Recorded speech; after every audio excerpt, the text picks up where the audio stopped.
You just paid more for something, and at first, you probably didn't even notice it. This is not happening because the company got greedy, not because of inflation, but because of something called a tariff. And here's the twist: the country that imposed it was trying to protect you. But why are you the one paying for it?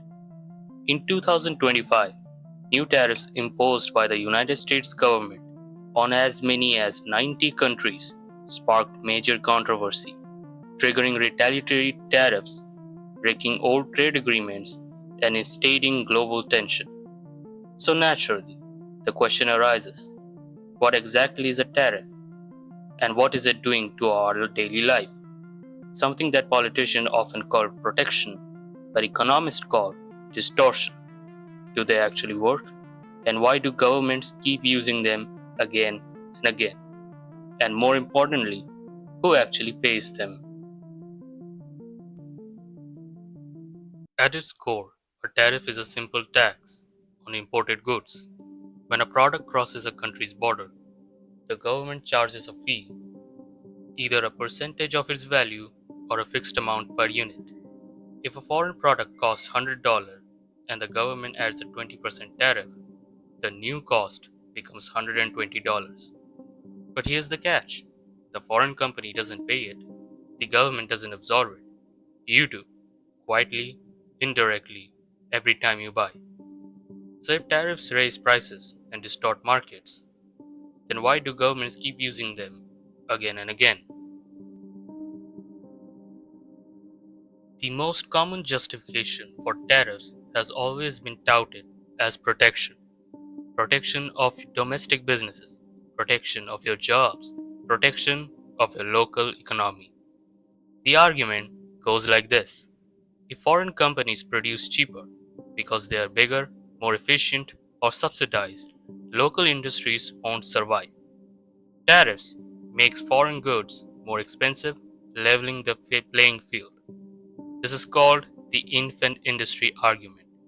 Almost every developed country used tariffs at some stage: the United States, Germany, Japan, South Korea. The logic sounds reasonable, but protection only works if it's temporary, and that's where the reality starts to break.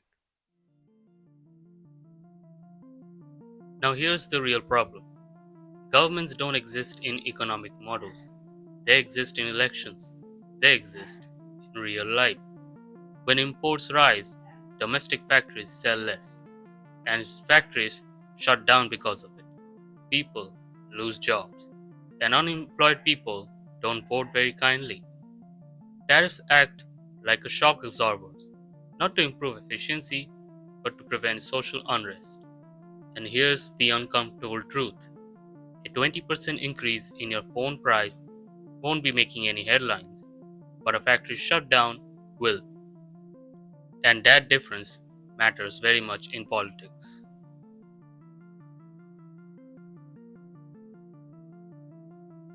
Now, some industries are too important to outsource, like food, energy, defense, technology, because dependency is risky. We saw this during COVID-19 pandemic when global supply chains broke down overnight. Tariffs force domestic production even if it's more expensive. In normal times, this looks inefficient, but in crisis, this looks like survival. Tariffs are not just economic tools, they're insurance policies. But sometimes, tariffs aren't about protection only. Tariffs can also be used as weapons, economic ones. Countries raise tariffs to pressure other countries to force better trade deals, to protect their intellectual property, or to even use them for retaliation. For example, during the US China trade war, tariffs were used aggressively by both sides, not just for economics, but to gain leverage in trade. Trade wars aren't accidents, they are strategies, a threat, a bargaining tool used to send a message and not just to protect. History books say about major economies that tried to use tariffs to gain a leverage, and history tells a very complicated story. Take India for example. Before the 1991 Indian economic liberalization, high tariffs and strict import controls protected the industries, but the growth remained slow and inefficient. A very similar pattern appeared in Brazil too. But then, not all protection failed. In South Korea, tariffs were temporary and tied to global competition. Firms that succeeded became global giants like Samsung and Hyundai. China followed a similar strategy under Deng Xiaoping, combining protection with aggressive exports.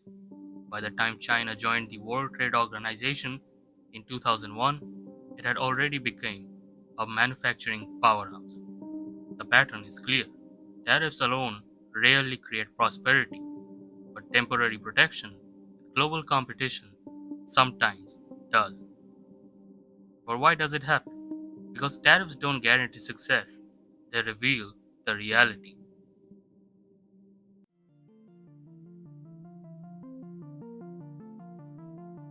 Here's the uncomfortable truth: tariffs create concentrated benefits and distributed costs.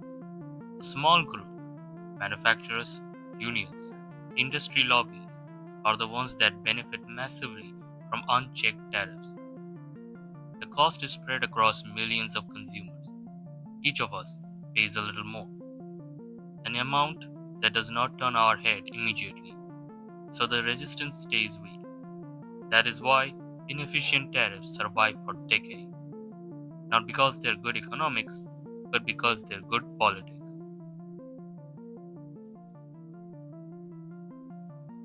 So now the question arises whether tariffs are good or bad, and the honest answer is they're both. Tariffs can be good when they're protecting infant industries.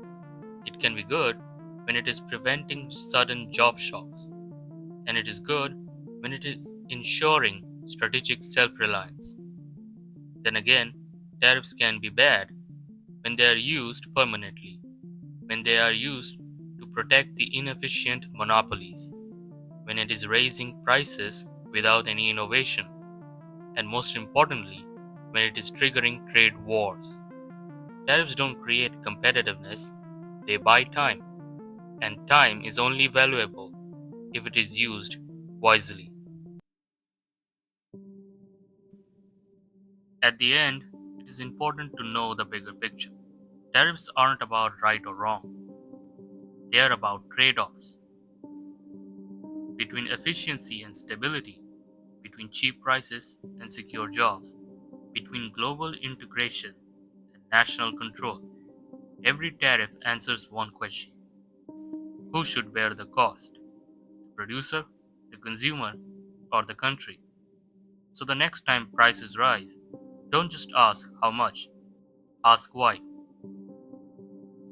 Because behind every tariff, there could be a political choice, not just an economic accident.